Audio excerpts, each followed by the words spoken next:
Aujourd'hui les gars, on se retrouve chez Audi pour parler de RS, pour parler de modèle classique, pour savoir combien ça va te coûter, combien surtout ça peut t'apporter en argent. Bien sûr, c'est Chris d'Enigreik, le spécialiste de la location de voitures de sport, de luxe et de modèles assez classiques.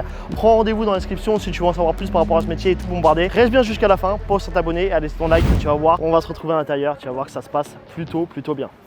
Y'en a peu qui follow la cadence. Là tu sens que c'est pas la même qu'avant, non. Cette année j'ai fait du papier, ouais. Cette année j'ai fait du papier, ouais. Tu voudrais savoir combien, moi-même je sais pas, c'est encore en train de rentrer. Les gars, là on se retrouve du coup sur l'entrée de gamme de chez Audi, l'Audi A1. Celle-ci c'est un modèle All Street, donc ça c'est vraiment je pense des nouveaux modèles de maintenant. Moi j'en avais deux dans ma flotte à l'époque et elles me rapportaient chacune 1400 € en termes de chiffre d'affaires. L'avantage moi que j'avais à l'époque c'est que j'avais négocié gratuitement auprès d'un propriétaire qui me les mettait à disposition et qui me rapportait du coup 700 € chacune et je rapportais 700 € au propriétaire. En bref les gars, ça c'est une première bonne base de voiture en termes de staging si vous voulez ce genre de voiture dans votre flotte qui est plutôt cool comme vous pouvez voir. On se retrouve du coup sur la deuxième voiture que vous pouvez voir ici. On est du coup sur un véhicule qui est un petit peu plus grand, c'est l'Audi Q5. Ça j'ai jamais vu dans ma flotte, mais c'est un véhicule qui est plutôt sympathique. Là c'est pareil, ça je pense que c'est plus des voitures que vous louez du coup soit à la semaine soit au mois. Par contre c'est un véhicule qu'on peut louer très facilement, je pense à un client final du coup à peu près entre 2000 et 2500 € par mois. Par exemple si en plein été vous allez le charger à 2500 € assez facilement sur ce genre de modèle. Voilà, au niveau de l'intérieur ça reste les modèles assez classiques, on peut regarder comme ça, mais voilà, ça reste les intérieurs Audi assez classiques comme vous pouvez voir ici, mais ça c'est très bonne voiture. Les gars, à côté de ça, le grand classique de la location de voiture, l'Audi RS Q3 que vous pouvez voir ici, qui est sur une configuration vert paume, donc parfaite pour la location de voiture. Comme vous pouvez voir avec du coup les petits inserts noirs ici, voilà tout ce qu'il faut, etc., etc. Un véhicule qui est juste magnifique. Ça c'est vraiment le modèle sécuritaire qui fait 400 chevaux, qui est plutôt cool, qui est adapté à plusieurs types de clients. Vous allez avoir des familles aussi qui viennent, comme des clients beaucoup plus jeunes. Donc c'est vraiment un véhicule assez intéressant. Ça, vous pouvez le louer notamment en Allemagne ou en Pologne auprès de fournisseurs qui vous le sortent à peu près 3000 à 3500 € par mois avec des contrats de 3 mois, des assurances, etc., des contrats d'engagement, voilà, qui sont assez faibles. Donc ça, c'est très intéressant. Là, vous avez du coup des possibilités, les gars, de pouvoir relouer cette voiture du coup à vos clients finaux.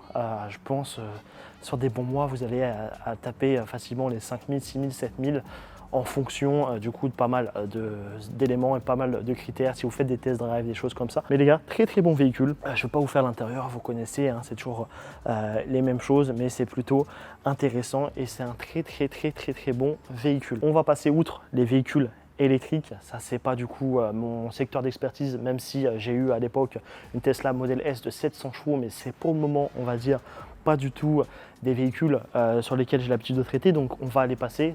C'est cool, c'est joli, hein, c'est de la belle technologie. J'ai moi-même du coup une classe A en hybride qui est plutôt intéressante, mais c'est pas ma niche, comme le Q8 e-tron qui est vraiment très beau derrière. Quand même, tu vois, tu peux peut-être leur montrer la voiture, mais bon, voilà. C'est une belle voiture comme vous pouvez voir, qui est très jolie, qui sort un petit peu du design et vous reconnaissez que c'est une électrique, comme ce Q8 qui est juste magnifique, regarde-moi ça, avec des jantes noires, etc., qui est vraiment très beau ici avec les rappels e-tron, ici où je peux brancher la prise électrique.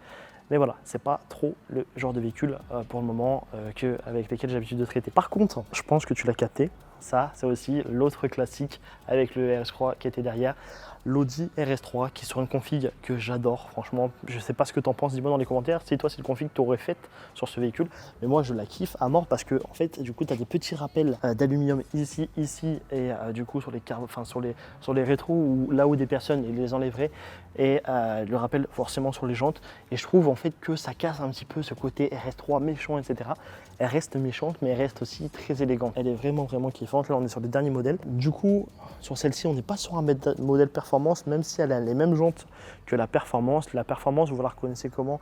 Vous la reconnaissez de manière générale plutôt avec l'intérieur où les sièges sont différents avec des petites coupures, les sièges performance qui sont limités je crois, si je ne dis pas de bêtises, à 300 exemplaires dans le monde. Celle-ci c'en est pas une, mais en tout cas elle a les mêmes jantes qu'une performance, elle est très belle. Comme tu peux voir ici, là du coup tu as des petites ouïes qui ressortent de la voiture et du coup si tu viens et que tu viens avec moi ici et que tu vois au niveau de l'arrière directement, elle a du coup un très joli aileron du coup en carbone qui ressort sur la malle de coffre, qui est très très joli, comme tu peux voir ici. Et c'est pareil, tu as les rappels du coup d'aluminium ici, et c'est très joli avec les petits diffuseurs. C'est encore une fois, ça c'est un véhicule en termes de données, en termes de chiffres, on est sur exactement la même chose que le RSQ3 qui était derrière, c'est-à-dire que c'est un véhicule qui va te coûter à peu près 3000 à 3005 par mois si tu pars en Allemagne ou en Pologne de cette manière-là. Et c'est pareil, sur les termes de résultats, ça va te rapporter à peu près la même chose en termes de chiffres à quelques centaines d'euros près par mois en fonction de ta stratégie. Là, on enchaîne de suite avec l'Audi Q7. Les gars, ça va peut-être être ma prochaine voiture. Le caméraman qui est avec moi, et bah, du coup, il voit ce que c'est, mais du coup, c'est ma prochaine voiture certainement. Soit celle-ci, soit l'Audi X5 que j'adore beaucoup. Pareil, dites-moi en commentaire vous ce que vous préférez entre le X5 et le Q7. Mais moi, je trouve que c'est une voiture très cool. Moi qui habite du coup à Marbella à l'année, là où on est du coup dans le concessionnaire Audi de Marbella, il y a pas mal de petits chemins de terre à droite à gauche et je pense que je vais me faire kiffer, même si c'est un véhicule neuf etc que je vais récupérer. C'est un modèle qui est très sympa et très intéressant. Là, ça vaut le coup pour moi que je vous ouvre l'intérieur. Vous pouvez le voir, il a du coup les options des Bang & Olufsen. On va pas faire une présentation détaillée, mais là c'est plutôt cool avec les écrans au milieu etc. Ça change un petit peu de ce qui se fait habituellement dans la gamme, donc c'est plutôt joli. Les gars, en termes de prix, comme vous pouvez voir, c'est un véhicule qui coûte 111 582 €. Donc là, rajoutez ça en France, en plus celui-là c'est un TFSI, celui-là en France les gars c'est un coup de fusil, il vous coûtera 130-140 000 €. Là le modèle que je vais récupérer moi-même du coup en Allemagne, ça sera du coup un modèle qui coûte à peu près 130-140 000 €, que ça soit chez le X5 ou que ça soit chez le Q7 ou en dernière option je prendrai le Touareg que j'aime beaucoup également. Du coup, ces véhicules déjà qui sont un peu plus difficiles à trouver au niveau de l'Allemagne et de la Pologne auprès des fournisseurs parce que tout simplement vous êtes du coup sur la même gamme tarifaire qu'un RS3, qu'un RSQ3, enfin même un peu plus cher finalement pour un modèle moins sportif, donc c'est un peu plus compliqué à trouver. Donc si avec un petit peu de chance vous arrivez à trouver un modèle similaire à celui-ci, comptez en Allemagne, en Pologne pour pouvoir les louer derrière, c'est pareil, on sera dans les alentours des 3000 et quelques pour sûr. Mais par contre, en termes de revenus, je pense que vous pouvez faire des choses intéressantes, sachant que ça c'est des voitures qui sont très adaptées à des familles et c'est pareil, comme vous pouvez voir, elle a le Shadowline un petit peu partout, elle est plutôt cool. Regarde moi ça au niveau de l'arrière, je sais pas ce que tu en penses, mais moi elle me fait kiffer, elle est très jolie. J'ai dit que j'avais pas parlé d'électrique, je vais pas en parler plus que ça parce qu'encore une fois je suis pas spécialisé. Par contre c'est un bijou. C'est un bijou les gars. Me dites pas que vous aimez pas l'Audi e-tron GT. Pour moi c'est l'un des plus beaux modèles que vous allez retrouver du coup sur le marché de l'électrique. On va juste vous le montrer comme ça, sans rentrer trop dans le détail. Mais regarde-moi, la gueule qu'elle a pour une électrique, elle est violente. Et là en plus, on se retrouve pas sur le modèle RS e-tron, on se retrouve tout simplement sur une e-tron GT. Mais waouh, très belle, hein. La couleur est cool. On dirait un énorme dauphin ou un énorme je sais pas quoi au niveau de l'arrière. Plutôt très cool sur un bleu du coup un petit peu nué, un petit peu nuancé qui est plutôt cool quoi, hein, tout simplement. Du coup les gars, on va pas évoquer les modèles A6, Q4, on va peut-être te montrer rapidement celle-ci et là la A8, ça sera pas du coup sur des stratégies de location traditionnelles, les véhicules seront plus adaptés à des chauffeurs etc ou si tu veux faire du transport privé ou si tu veux faire vraiment une gamme vraiment de mariage, c'est un véhicule qui est juste exceptionnel mais qui sera pas forcément adapté à tout le monde, sachant qu'on est quand même sur des prix encore beaucoup plus importants que RS3 etc. Ça se vend cher pour peut-être 4500 voire 5000 € par mois. Donc voilà, on va excuser ça, mais c'est un véhicule qui est magnifique et voilà.